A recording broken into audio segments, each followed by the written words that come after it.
Assalamualaikum warahmatullahi wabarakatuh.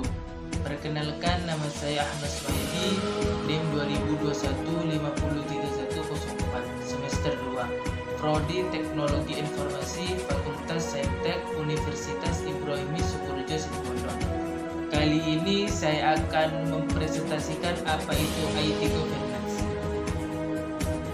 Menurut Heinrich Labba pada tahun 2005, governance merupakan turunan dari kata government, yang artinya membuat kebijakan politis yang sejalan atau selaras dengan keinginan atau aspirasi masyarakat atau konstituen.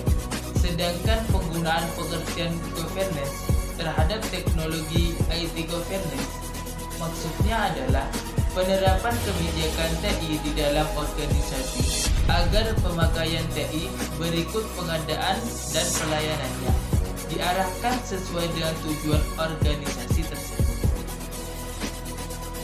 Menurut Sambamurti and Zimut pada tahun 1999, IT governance dimaksudkan sebagai pola dari otoritas atau kebijakan terhadap aktivitas TI IT proses.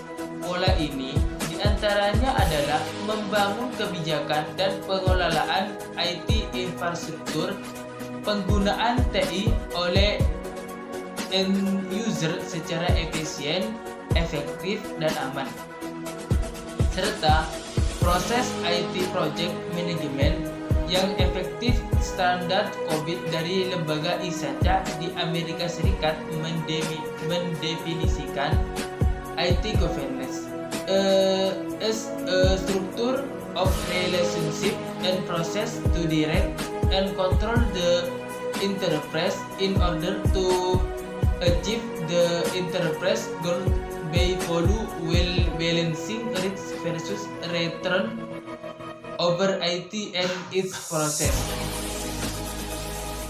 Sedangkan menurut Olsik pada tahun 2003 mendefinisikan IT governance sebagai kumpulan kebijakan, proses atau aktivitas dan prosedur untuk mendukung pengoperasian TI agar hasilnya sejalan dengan strategi bisnis, strategi organisasi. Ruang lingkup IT governance di perusahaan skala besar biasanya mencakup hal-hal yang berkaitan dengan change management, problem management, relation management, availability management, dan bahkan service level management. Lebih lanjut, Olsik mengatakan bahwa IT governance yang baik harus berkualitas, well defined, dan bersifat repeatable proses yang berukur metrik.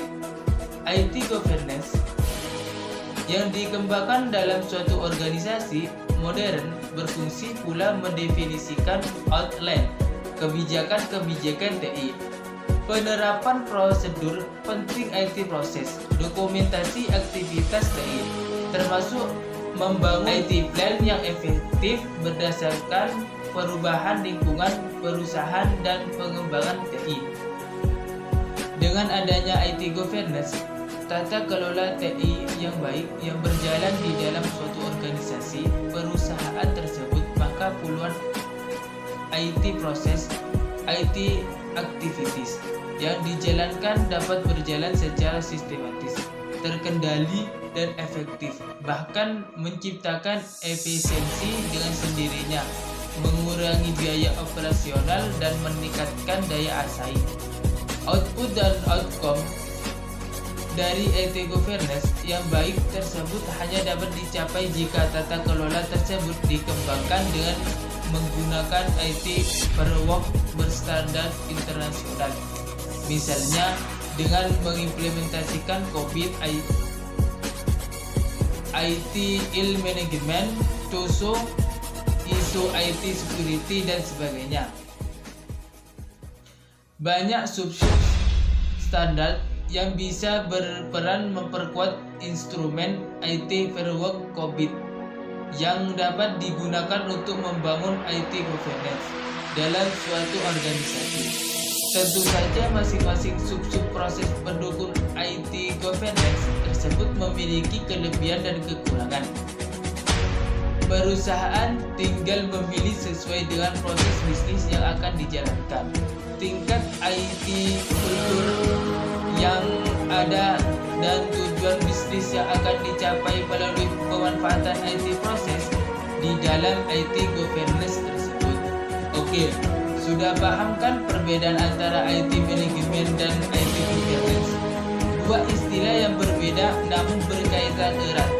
Di era ketika TI dalam suatu organisasi perusahaan tidak lagi hanya bersifat teknik dan internal, akan tetapi bersifat lebih keluar penggunaan jaringan internal, e-commerce, banking dan sebagainya. Dalam konteks IT governance, maka TI dewasa ini kemudian menjadi urusan banyak orang business owner, tidak hanya urusan bagian atau departemen komputer atau MSc semata. Demikian yang bisa saya sampaikan pada pertemuan kali ini. Mohon maaf apabila ada kesalahan dalam tutur kata maupun perbuatan dalam pembuatan video ini. Sekian dari saya, terima kasih. Wassalamualaikum warahmatullahi wabarakatuh.